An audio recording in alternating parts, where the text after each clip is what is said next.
I actually thought that was completely insane, and then started looking into it more and more, and sort of discovered that really there was a huge amount of faulty assumptions and junk science out there, and that there was a hysterical element to the whole thing. Panda's position was, as expounded in the position statement that I wrote actually for them now, coming up probably for 3 years ago, there was no pandemic.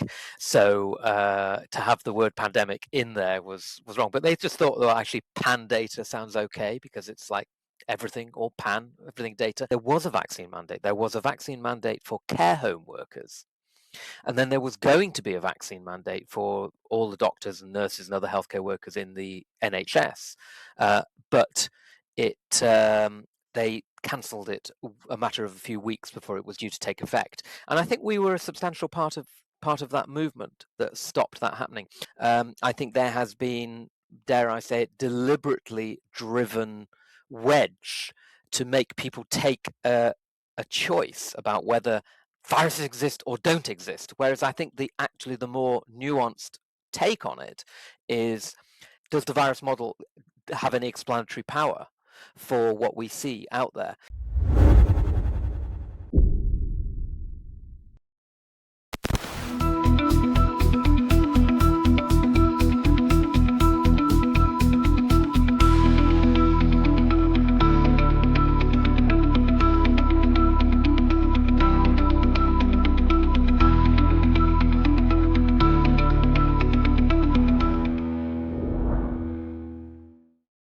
Hi, I'm Dr. Randy Bach. I'm honored today to have with us Jonathan Engler.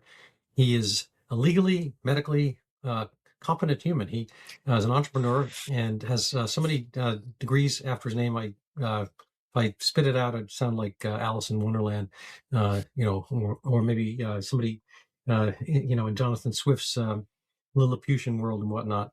But Jonathan, I came to know during the era of our discontent, the pandemic phase. He was on the board of PANDA. I forget what the original full name is, but basically people organizing in resistance and trying to cogitate, relitigate the COVID-19 lockdowns and fiasco. And he's kind of all-around competent guy. He substacks at, he's going to tell us, and he's going to tell us where to find him on X. But I find his readings and writings fascinating, and so should you. So, Jonathan, thank you for coming on our show. Thank you for having me. Thank you.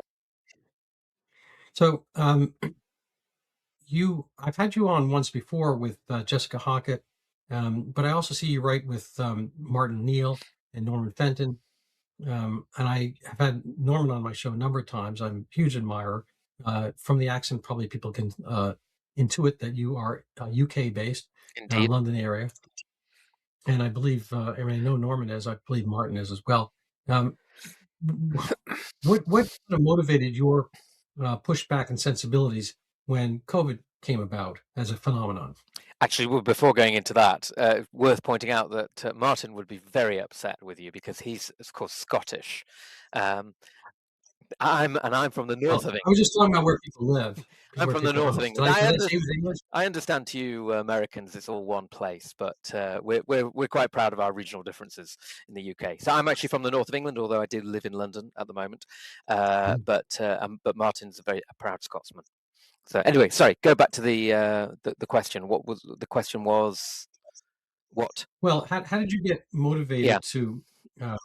Well, it's really it's a long time ago now, obviously, but 6 years ago. It's hard to believe, but I just initially bought into the whole thing and was saying, we would say to our kids, actually, we don't want to meet because we heard about this virus coming over, and this was like in the early part of 2020, and for few months I did sort of buy into the thing, and I then started to as I saw what these lockdowns were doing to people, I started to think, this is a bit weird.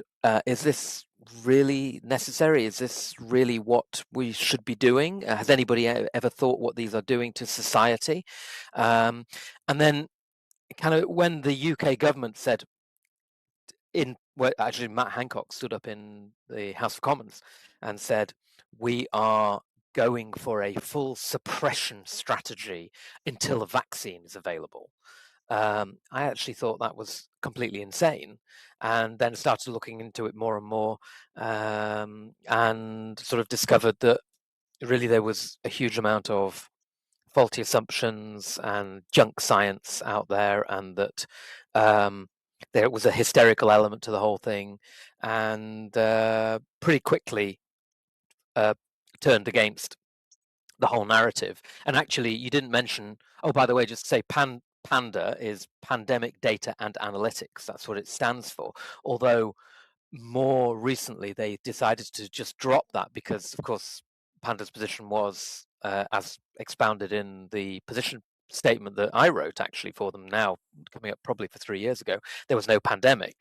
So to have the word pandemic in there was wrong. But they just thought, well, actually, pan data sounds okay because it's like everything, all pan, everything data. So they just left it as Panda. But I should also add that towards the end of 2020, I was asked to co-chair the UK-based HART group, which I did for 4 or 5 years or so with Claire Craig, who I don't know if you've had on, but you probably are aware of Claire. And so the HART group was a group of can't remember how many, but at least 50 sort of multidisciplinary team, mainly medics, some psychologists, education specialists, economists, and so on. And we were pretty active, actually. We had a lot of material. We had a weekly newsletter, which was taken up by, I would say, tens of thousands of people. And it was used. We found out that what we were publishing was used by other activist groups to their view to just to make sense of what was going on. And we subsequently found out we were on various government watch lists. There was a part of the UK Army, the 77th Brigade, was spying on us. There was a data leak that was put into an article published by, can't remember who it was Guardian or Sunday Times or something. And we were obviously a target, so which obviously makes us sort of annoyed but pleased because we obviously knew we were over the right target. But and I'm quite proud of what we did in those times because um, terrible though it seemed to be in every country in the world at the time, if you were a citizen of that country, and the same in the UK was true also, we didn't quite go as sort of fascistic as much of the rest of Europe. There were no fines for not wearing a face mask or for venturing out. You know, there were some fines for breaking some rules, but it wasn't quite as bad as in other places in Europe. You could just say the face mask makes me anxious, and you didn't have to wear it. And of course, there was no vaccine mandate. There was nearly a vaccine mandate for for healthcare workers. Actually, let's tell a lie, there was a vaccine mandate. There was a vaccine mandate for care home workers. And then there was going to be a vaccine mandate for all the doctors and nurses and other healthcare workers in the NHS.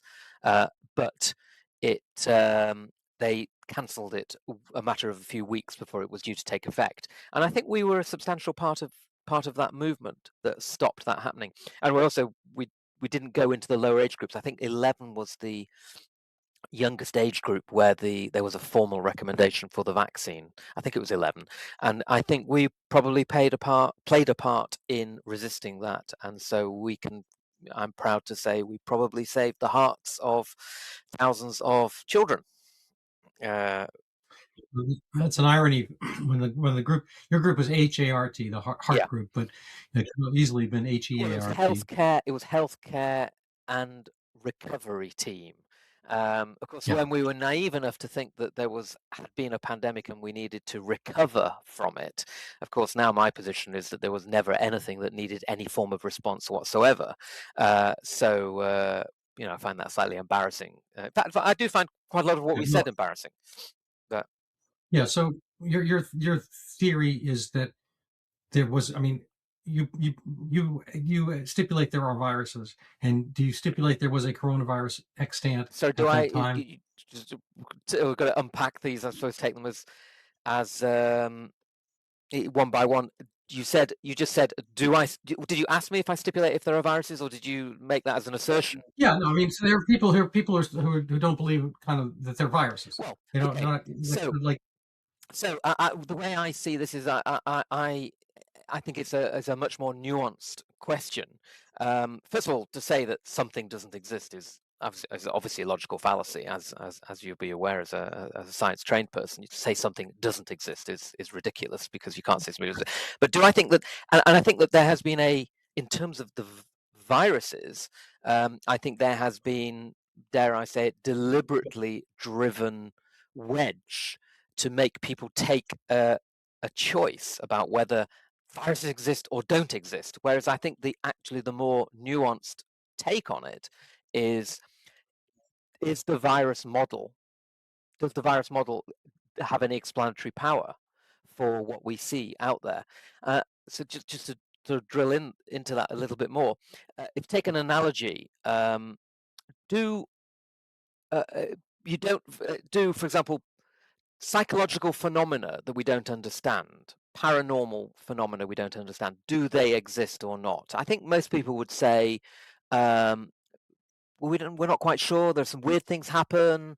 Uh, I I don't know. I don't know. Maybe they do. Some people do seem to have sixth senses and so on, and there does seem to be, uh, a belief system out there that they might exist. But then, if you believe in that, does that mean you have to believe in ghosts? The fully fledged, full fat ghost story of white apparitions, etc. The answer is no. So the same thing with, I think, with the kind of virus model is we've got a very complex model here of something that replicates and that you creates antibodies and you can create a vaccine to it, and etc. And it's a single discrete entity, um, that that causes a discrete disease, and that's a quite a I find that the foundational science that underpins most of that explanation is pretty lacking, actually.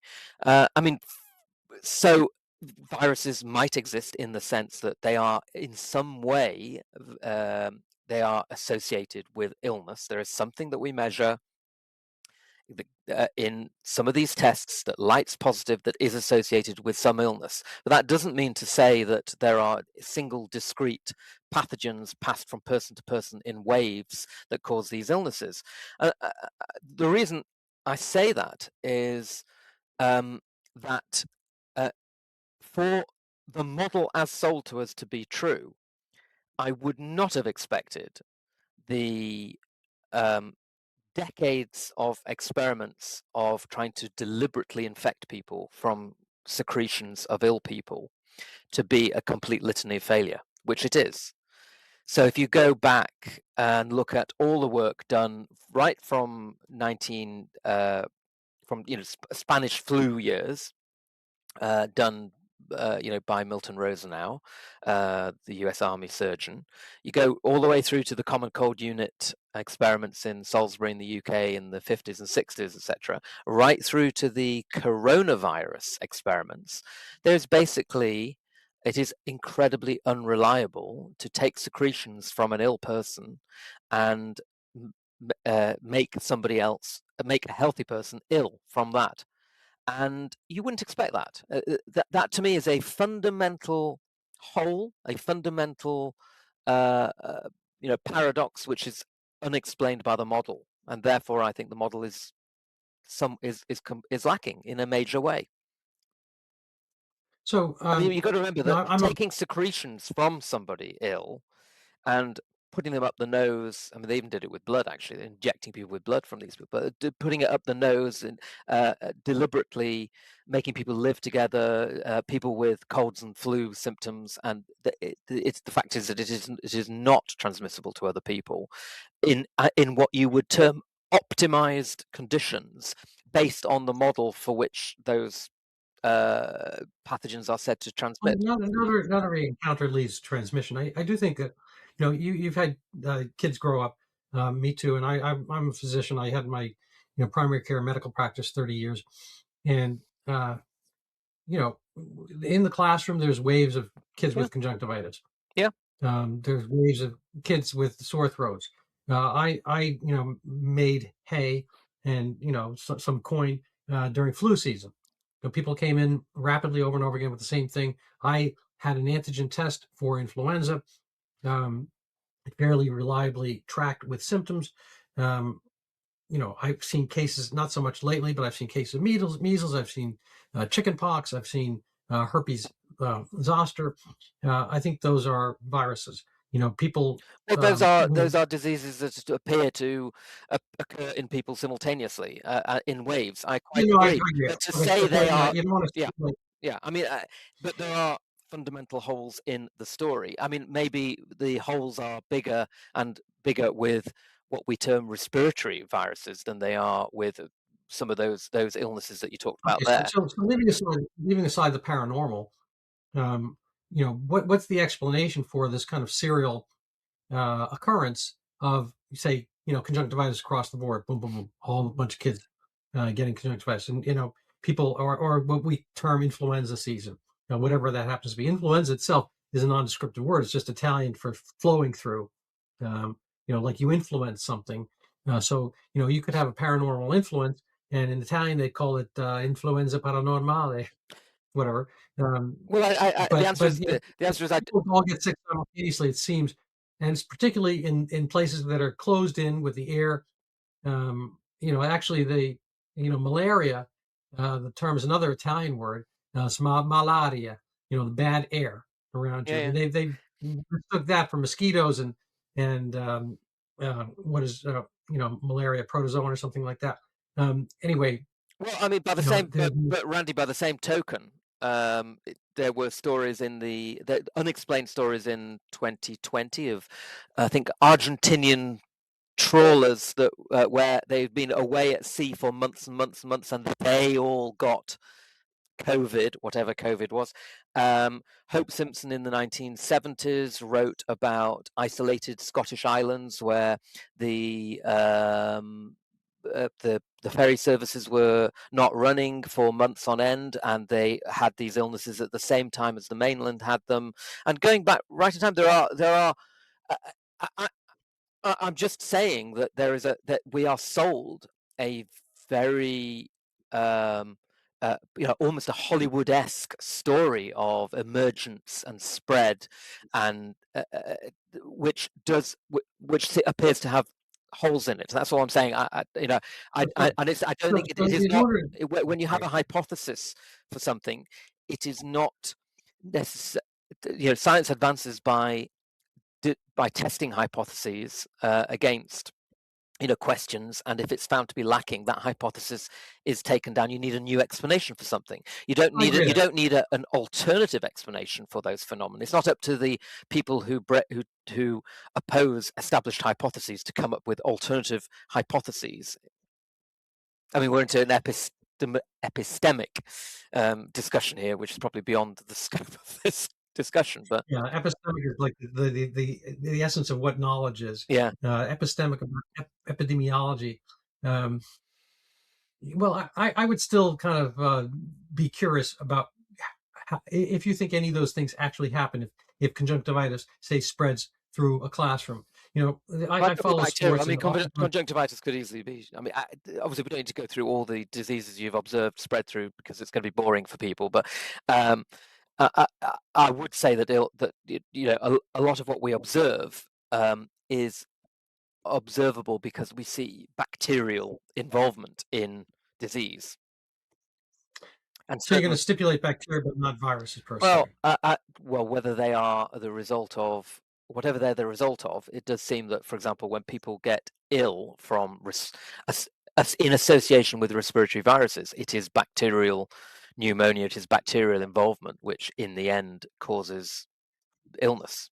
Well, And if so yeah, I would push back on that slightly. I mean, you know, first of all, there's a lot of layers there. Now, part of the problem with coronavirus is that extant prior to SARS one in 2003, people don't realize that coronaviruses were a long labeled um, constituent um, of common cold. It was the yeah, second most absolutely. commonly 1 in 5, maybe. named cause of common cold, and a lot of them are unnamed. and there's some, various other ones, adenovirus and rhinovirus and influenza, parainfluenza, influenza B, all that kind of stuff. So there's a lot of, things going around.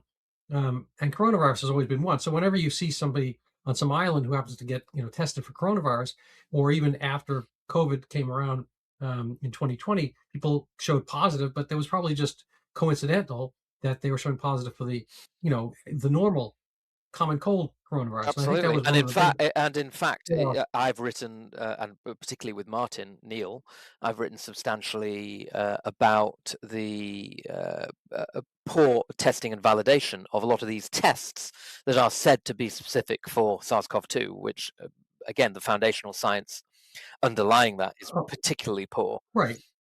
Right, but it's kind of like you can't, you actually can have your cake and eat it, but you can't necessarily eat your cake and have it. That we're testing this thing. It's showing in people who are ill. It probably shows more than people who are ill versus not. And even if it's some secondary common cold, those are still viruses. And the kind of method of transmission, I think points to. I'm kind of on board with the viral theory and germ theory in general and whatnot. There are a lot of cases of pneumonia that don't really grow something out. Bacteria, I think, are sort of a secondary phenomenon. A lot of pneumonias, people get sick originally with the flu or something, cold, whatever. They have a consolidation of moisture, mucus, and whatnot. And the bacteria find that propitious moment in which to grow, and they I don't I grow out. I agree Pneumonia. with I agree very strongly with that, and I think uh, there are so many inconsistencies in the story about SARS-CoV-2 that we're told. You know, it's criminal actually what was done Well, I understand in that, terms of but if your ignoring the parents lie to you potential. about right. If your parents lie to you about the tooth fairy and they lie to you about Santa Claus and they lie to you, it turns out, about, I don't know, the reason you have to go to school, the reason you have to go to the dentist, doesn't mean they lie to you about everything. It's not dispositive. There are some aspects that, the I don't think it's the right example. I don't think we should have been treated like kids and withheld information. And I think there was, a fair amount of misinformation, not from populace, but from the leaders and whatnot. But it doesn't mean everything was wrong. I was in a debate with Steve Kirsch. Um, I wasn't really in a debate with him. He was looking for volunteers from his MIT auditorium audience a couple 2-3 years ago, and he's been looking for people to take on bets with him who would defend the COVID vaccine. And I didn't defend this COVID vaccine per se. He thinks it had provided no benefit at all, and he was looking for takers. And I got up, and he kind of, he didn't let me kind of fully put out my exegesis, which is that this was probably a reasonable vaccine for a given small subset of humanity, people who are naive to the SARS-CoV-2 and who were sick enough or at risk enough to deserve it. So they had the proper risk, proper benefit ratio versus their potential higher risk. But then when it was kind of slathered onto everybody, it lost its value and it lost its kind of efficacy quotient. Um, you know, I, I'm trying to think of a good example, but I don't take a yellow fever vaccine because I'm not anywhere near yellow fever. If you gave the yellow fever vaccine to everybody on Earth, you'd get very little benefit because very few people, except up the river Niger and maybe the Amazon and Mekong Delta, whatever, are nobody. Maybe they could get some benefit from having universal yellow fever vaccine, but nobody else is because we're not getting yellow fever. Um, and so, because most people have already had some kind of coronavirus, and most people are healthy enough not to have had this SARS-CoV-2 impact on their lives, really just kind of a nursing home or very Yeah, comorbid well, population. Anyway, I mean, I don't agree.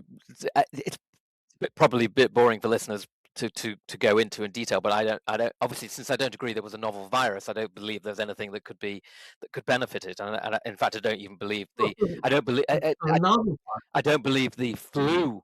I mean, you got to remember that you're in a situation where Fauci himself published an article in 2023 or whenever it was, who's saying how uh, uh, intramuscular injections of vaccines that stimulate systemic immune system can't be expected to particularly be beneficial for respiratory illnesses anyway, because of course, Although he did the say that.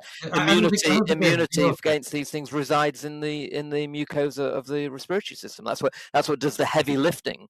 So one Well, would I think never it's a have little of both. expected injected substances to be. And in fact, the flu vaccine studies themselves, if you drill into the claims of efficacy, they're really, really poor. They're mostly case negative test control studies, which have their own statistical issues.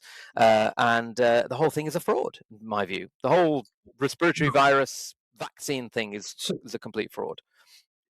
well, again, there are many, many layers to that. It's like a cake. Um, I would have to peel back some of them to see which is the icing, which is the fruit, and which is the cake here. But um, you say that you didn't see it as a novel virus, so you're kind of stipulating the word virus there. So you see it as a virus. I think that I would say there's whatever viruses are, the only change to the environment was driven by testing. That's what my position. So okay. So because and the reason, the two principal observational sort of data points to that are that by the same tests used to detect its presence, when they started testing everywhere, they found it in humongous quantities. Like in New York, like 30% of something tests were positive, or 30% of people had positive serology, whatever that means to it. So by the same tests used to track this so-called pandemic, they found when they started testing it that it was present in large quantities, and yet there is not one signal of excess death, or either excess death or even excess attendance for respiratory illness prior to the right. onset of mass testing. Uh, Right. So I wrote an article that didn't get much play. Nobody picked it up except the American Thinker. I wrote it in, spring 2020, and it was about Bayes' theorem. And it was before I met Norman Fenton, an expert on Bayes' theorem. Bayes' theorem is kind of counterintuitive, I think, for most of the populace. It involves that hairy word statistics. But basically, when you start testing something for a population that's low at risk for something, you'll get a lot of false positives. So the example kind of top of mind I use, let's say you are looking for green living plants, and you are in the middle of Miami. Everything you see that's kind of green and is wide, your AI say, and you see these things with broad green surfaces. They're all they have stems. They're connected to a central branch. So they're sitting in a pot or whatever. Those are living plants. And so every time you identify one in Miami, you're going to be correct. They're all going to be true positives. But if you are, say, walking around the hallways of an office building in New York City in the winter, and you see these very same things, they look exactly identical. They're green, they got flat surfaces, blah, blah, blah. They have that same visual image of plant. You're going to be incorrect far more often because a lot of them are fake plants. They're not real plants.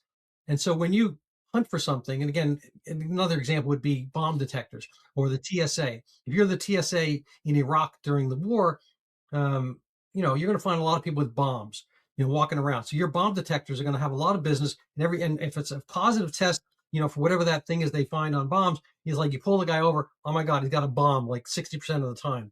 And if you do it in Kalamazoo, Michigan, and you're testing, blue-haired ladies, whatever, you're going to find some people positive because maybe their perfume or the clothing or whatever. It's going to be, but you're not going to find them any bombs. So the test might be the equal same test that used in Iraq during 2000 whatever 3 or something like that, or 2005 or something, and you find a lot of bombs, and using it 2025, the same exact test in the middle of Omaha, whatever, and you're not going to find any bombs.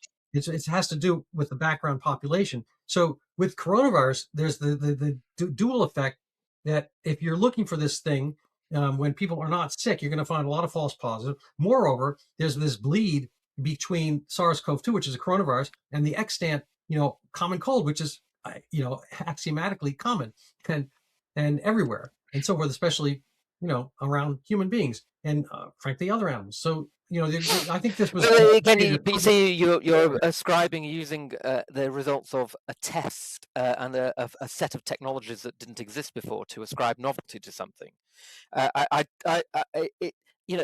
and of course, we've been using these technologies have only been available for a quarter of a century, roughly, since the turn of the millennia.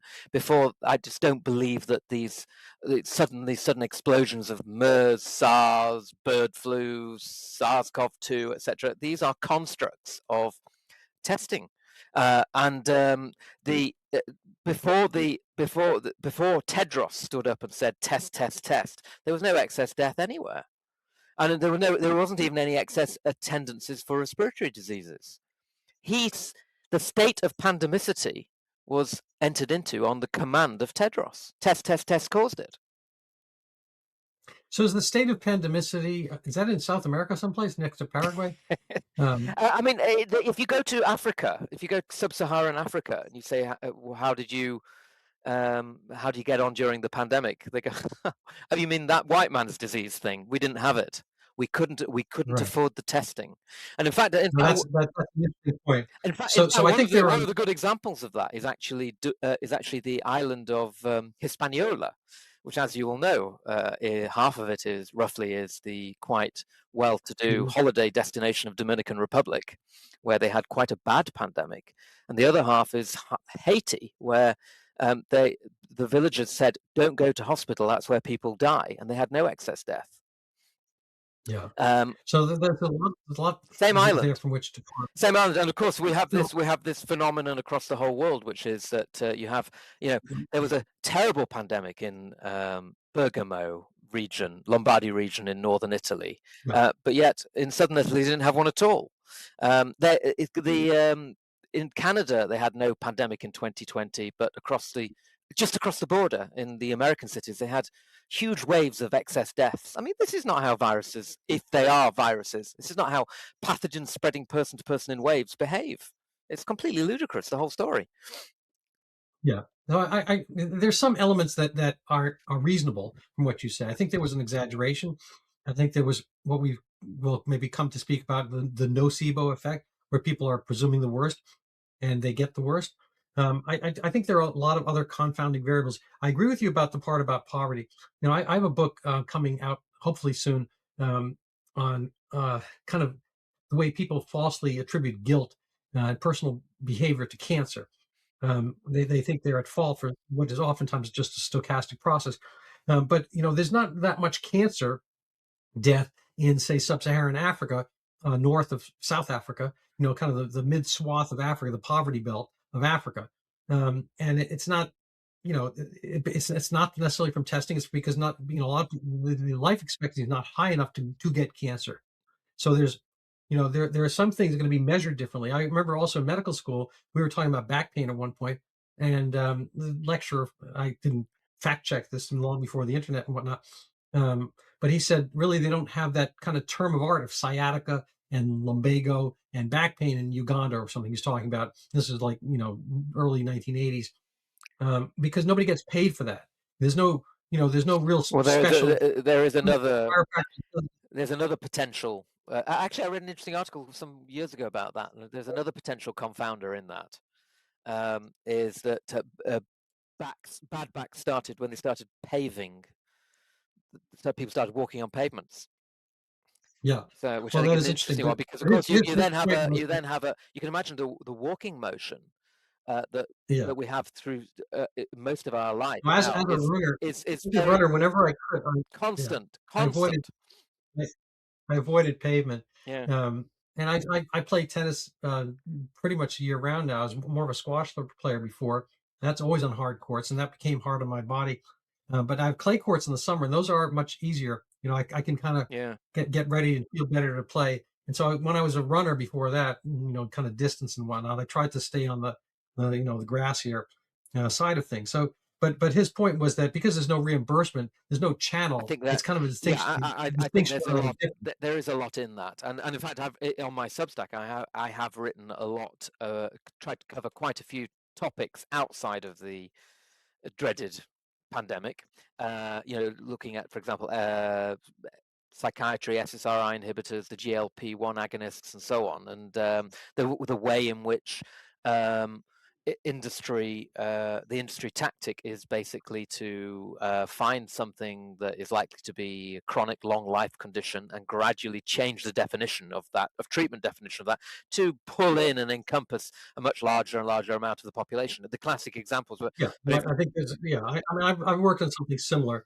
It's, excuse me, medicalization, yeah, and medicalization is a good term. I mean, they've done it with blood pressure. They've done it with what I would call normal anxiety, situational anxiety. That becomes treatable depression. They've done it with cholesterol. They've done it with ADHD. They're now looking to do it with weight. I don't know if you noticed that there's this. I actually wrote an article just last week on this new Lancet. There's a Lancet review about the definition of obesity, and if it was implemented, which many people, the WHO said it should be, 75% of Americans would be obese. Now, yeah, imagine what yeah. that does to the share prices of Eli Lilly and so No, on. I actually think a fair number Novo of people Nordisk, I are meant. kind of Sorry. Yeah. I don't know if you have the expression in the UK, fat-headed. Um, it's kind of you're thick, you're fat-headed, you're not thinking well. I think people maybe could use a little GLP, for their intellect, but I'm not sure we're going to see that right off the bat. I also was thinking, a lot of people get these facelifts. What I was thinking, of getting a brain lift. See if I could tighten things up somewhat. But you don't see that. You don't see that happening much as well. Um, but so where does this all lead us?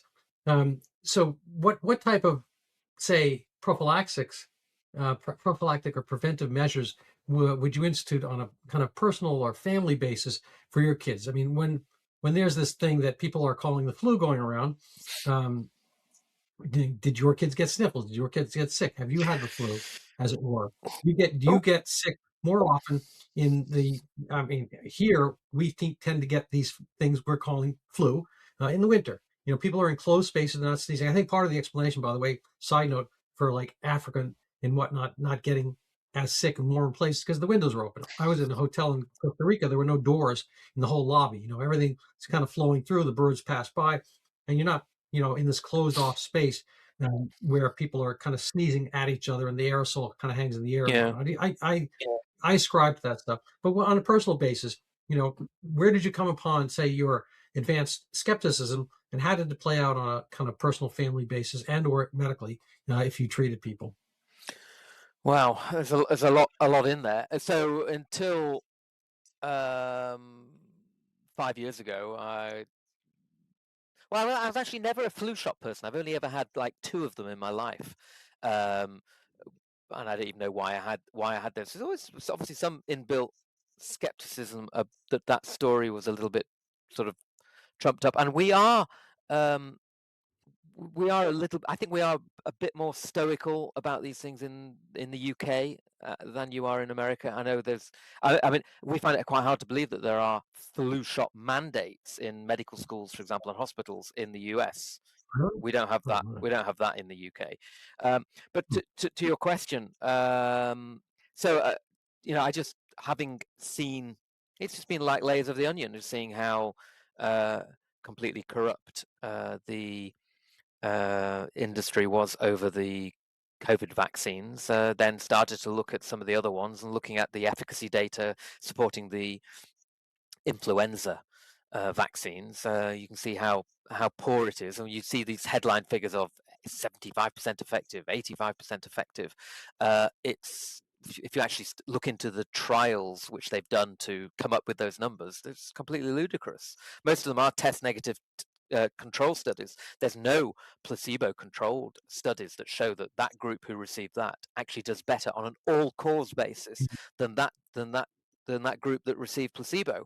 And of course, now they say we can't do these studies against proper placebo because it would be unethical. No, And it's like, I, and I read I a great phrase for this is the a safety Ponzi scheme, which I thought was is a good phrase. I read that. I can't remember who I read it, but somebody wrote it, and I really liked that phrase. That idea that you're justifying one thing on something else, and it's just going on like four or five different multi-layered.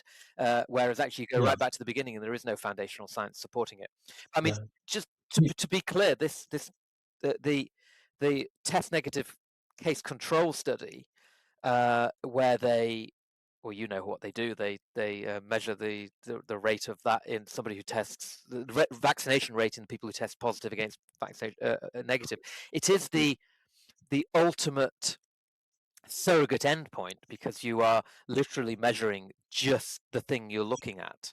So in case of a flu shot, you're measuring the propensity to test positive with these symptoms, and you're only measuring that. So and you're making a foundational assumption in any study which is not all cause is that your product is not causing something else to increase. You with me? So, Yes. so You only do that one. and this is actually the way that drugs are developed and licensed nowadays is largely through very narrow surrogate endpoints. So, for example, lower blood pressure, and it is shown as long as you lower blood pressure, your drug is automatically assumed to be net beneficial. As long as you lower cholesterol, your drug is automatically assumed to be beneficial. And of course, there's very little all-cause analysis going on anymore in the development of drugs. So you and that an assumption. The only way that assumption would be valid would be if we had perfect understanding of the complexity of human biology, which of course we don't have because biology is a complex system. And if you interfere with one thing, it is highly likely to cause unpredictable second or third order adverse effects that you then are not measuring. And this is one of my issues with modern medicine is it does assume much less interconnectedness between physiological systems than would appear to be the case. I mean, to give you a good example, did you know that, for example, the GLP-1 agonists, they cause a fairly significant rise in cholesterol levels? So they will then, of course, these people will then end up with being on statins.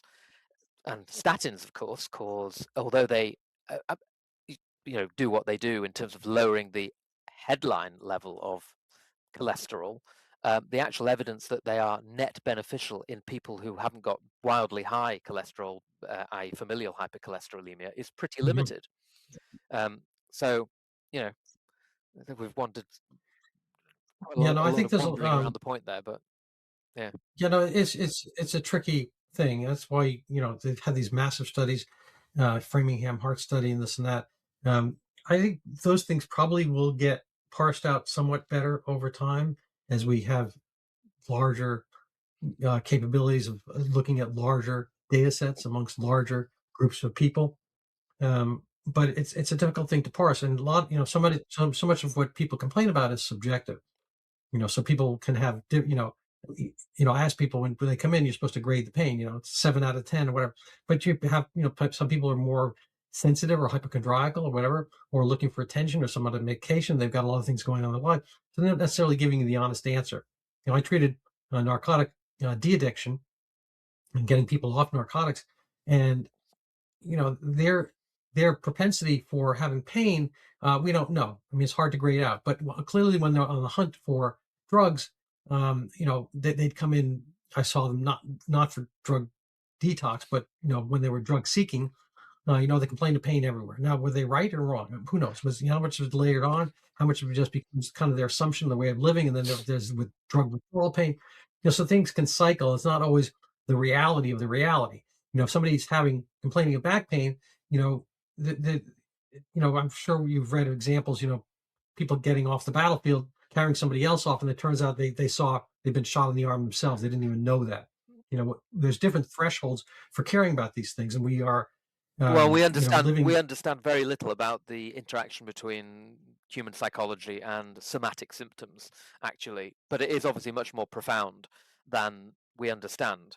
And in fact, placebo effects are much more profound than we understand. I mean, which is obviously a good as we move towards the final part of this. I noticed I've segued us towards nocebo effects, which is what you wanted to talk about in the first place. But just say a little bit about placebo.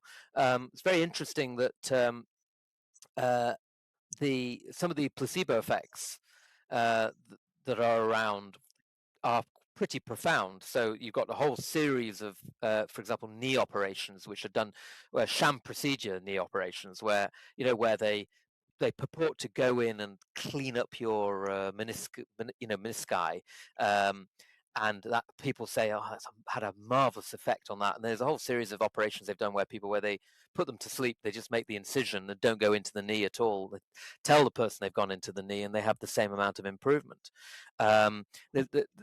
Other great examples of placebo, of very, very strong placebo effects, were in I've actually written about it. It's one of my Substack articles. Is a study of chemotherapy in gastric cancer. This is probably from the 80s, where they gave they had surgery, and it was the half half. It might have been 2/3, 1/3, but anyway, one group received chemotherapy after surgery, and one group received placebo infusions of placebo, and the rates of nausea were incredibly high in the placebo group. Like a third of the people got nausea because they were expecting to, but also surprisingly, I think something like 20% had alopecia. Now that is interesting, isn't it? So they were expecting to lose their hair because they had chemotherapy, and they did lose their hair. So, which of course I sympathise with enormously, but the so these effects are quite profound. In fact, there's also one of the most elegant experiments that I have ever read about placebo effect. Actually, is on the SSRI inhibitors, where they gave they actually told half the patients, they purported to randomize them, and they told half the patients that they'd been randomized to the placebo group, and half the patients that they had the active product, but they actually gave the active product to all patients. The drug didn't work in the people that were told they had placebo. So this is what they term an enhanced placebo effect. So the people who knew that they were on the active drug actually had enhanced response. The interesting thing about that is that the difference between those groups was far greater than the difference between the groups in the real placebo active studies of SSRI inhibitors, and so leading to a conclusion that if patients were having if only a small proportion of patients realized they were on active drug because of maybe dry mouth or something or some side effect of the SSRI inhibitors, then that they could have that enhanced placebo effect that they have from knowing that they were on the active drug, could actually explain all the differences between SSRI and placebo in those trials. Yeah, that's amazing. But anyway, to go on to placebo, nocebo, which you were asking me about. Do you want to talk a little bit about nocebo effects? Yeah. Oh, please. So placebo effect is well known, it's well talked about. It's where basically people are given some treatment with the expectation that it will make them better or relieve their symptoms. And that's exactly what happens, simply because they have the expectation. And these effects, as I said, are quite powerful. And in a sense, it's kind of linked to, I think it is linked to the traditional healing power of just going to see a wise, experienced doctor. I think that is who reassures you, does something to you, and that, I think, there is a very substantial healing, beneficial element that just comes from that interaction, and which unfortunately I think is being devalued by a protocol-driven tick box approach to medicine, that is being lost in the doctor-patient relationship. So that placebo effect, expectation that you'll get better. Nocebo effect is the opposite, and it's not talked about very much, and that's basically where something done to you, an expectation that you will become ill or your symptoms will become worse, will cause you to have symptoms of an illness or develop an illness where you didn't have one before. And these are well known. I mean, it's a study. It's been studied for several decades. It's a well-described phenomenon, and yet uh, it was not mentioned at all during the, what was the phrase you used to describe the era of? You managed to use it without using the word COVID and without using the word pandemic. You had a phrase. I can't remember what it was.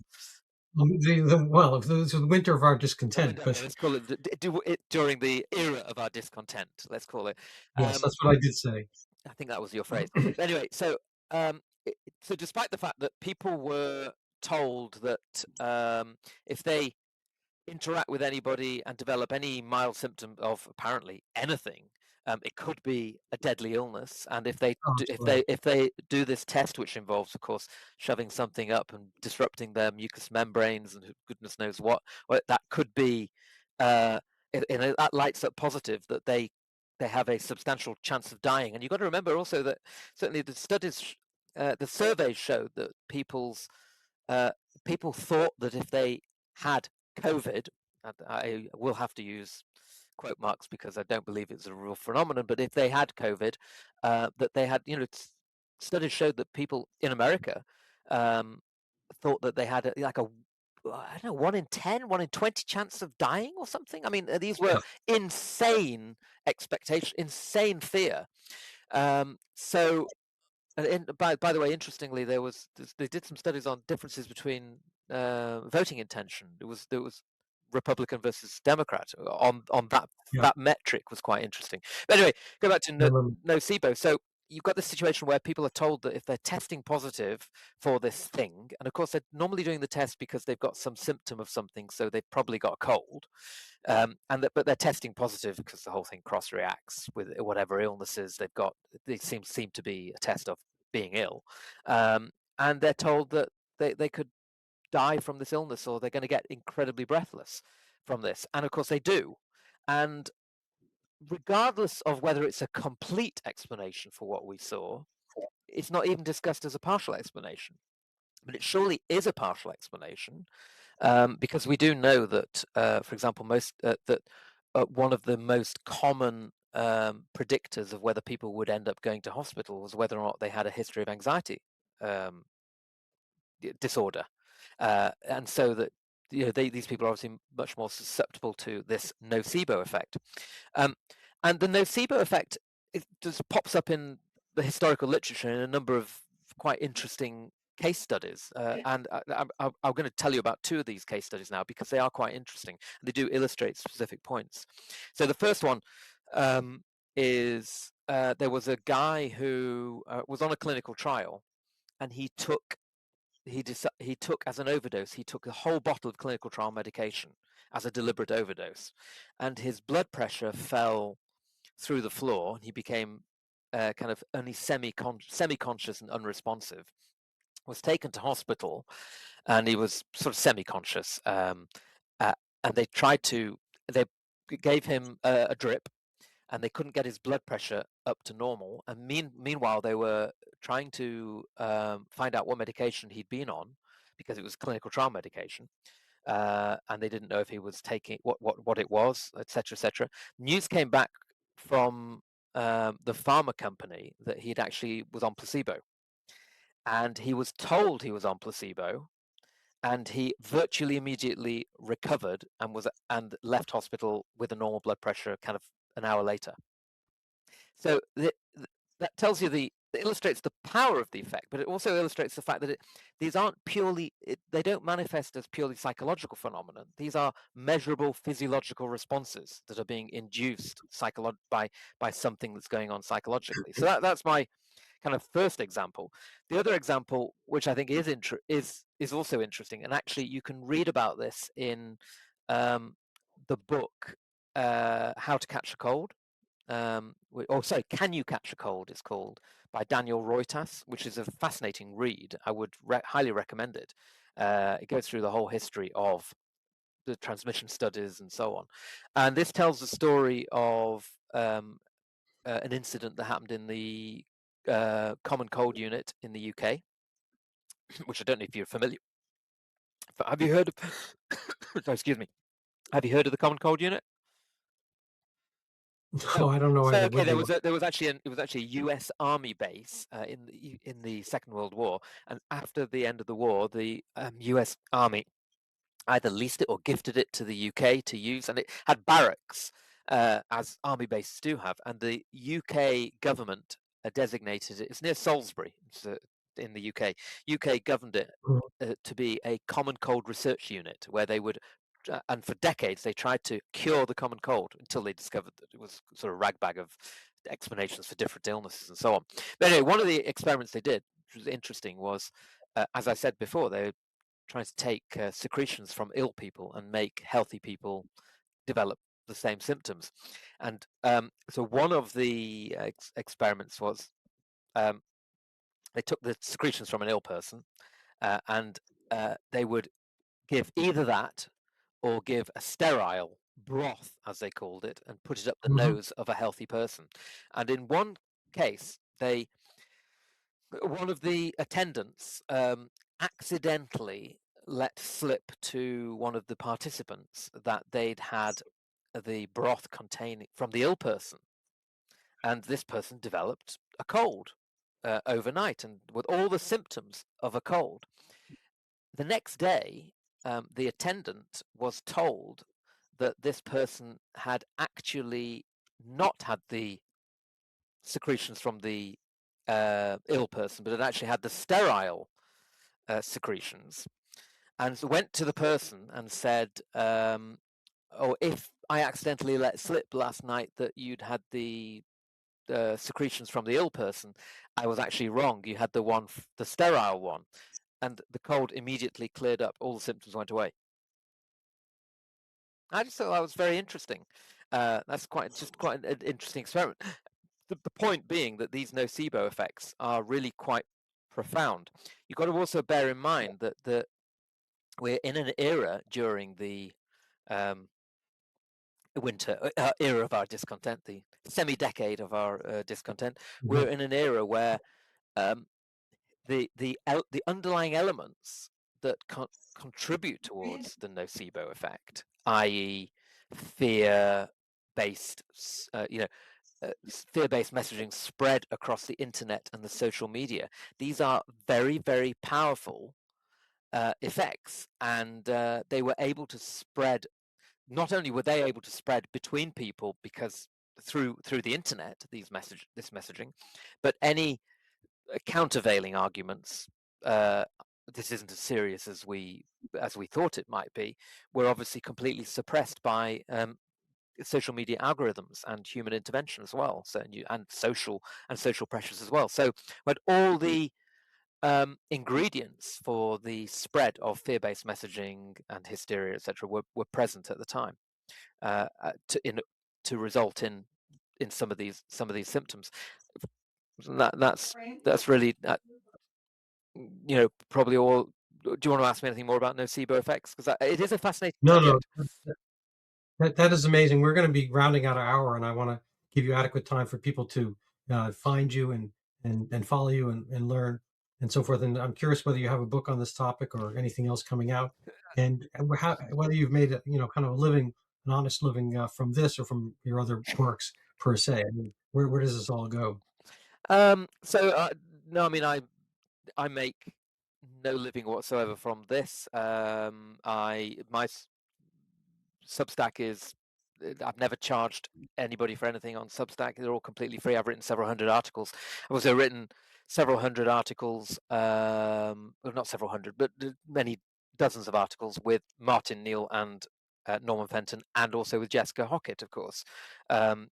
We've co-authored many articles, and it's would be remiss of me to not to mention that I do think there are, as well as these elements that we've talked about. I think there are elements, as we came onto your show before and talked about it. There are elements of data fraud within the narratives as well, particularly in relation to New York. What went on in New York and what went on in northern Italy is that we think there is uh, data fraud gone on there, and that in order to do that, that would have had to have been a coordinated, planned process to do that, and we haven't got time to drill into that at the moment. But I just wanted to make it clear that I think that Yeah, that I'll refer people to that video. I'll yeah. try to find a link for it and put it up when we post this.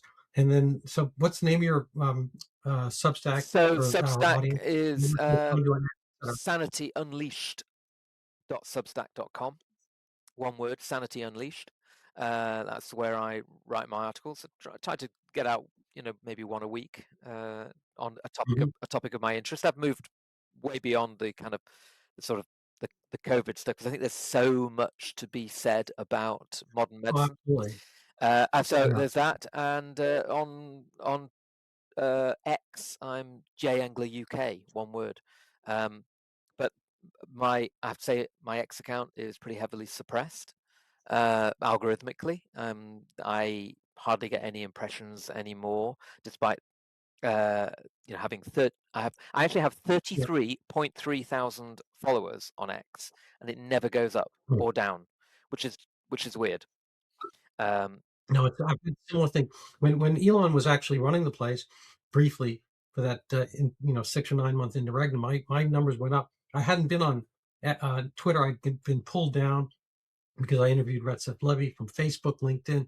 I was kind of like wiped, YouTube, the whole thing. My slate was wiped clean by the powers that be, as it were, because I posted something very rational by a guy who's now on the ACIP, Retzef Levy, that he Yeah, I know said kids Retzef. shouldn't be Yeah. getting this vaccine at all.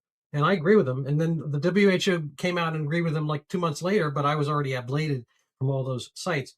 And so my numbers went up. I started to get into Twitter when Elon Musk came along, then it was X. My numbers went up. And when Yacarino came in, they just stabilized. I kind of hit like 7,000. It's been steady ever since. I'm at 8 now, but it's been like a couple of years of that.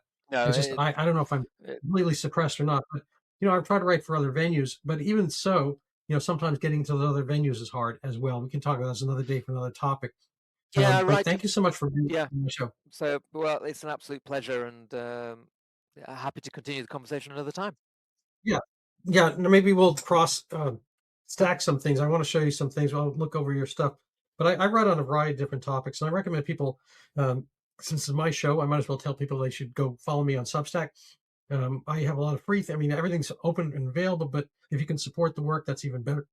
So there are paid subscriptions, but it's voluntary, and it's at Rand Doctor, RANDOCTOR, Substack, I believe. And I write on all different topics. People should really check out my autism article, which is, I think, what Dr. Malone called basically the most thorough treatise on the topic.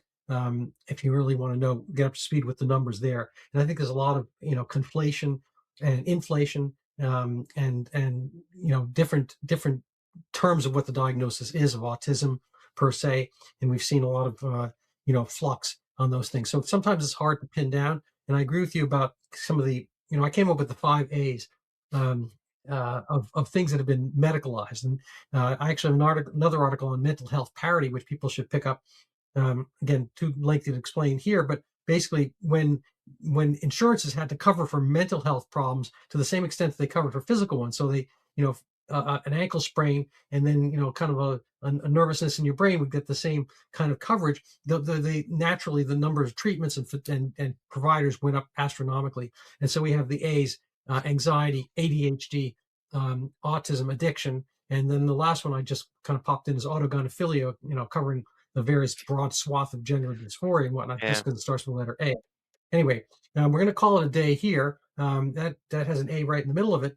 So thank you so much, Jonathan, for being with us, and I wish you best of luck, and people should follow you as best we can. Thank you.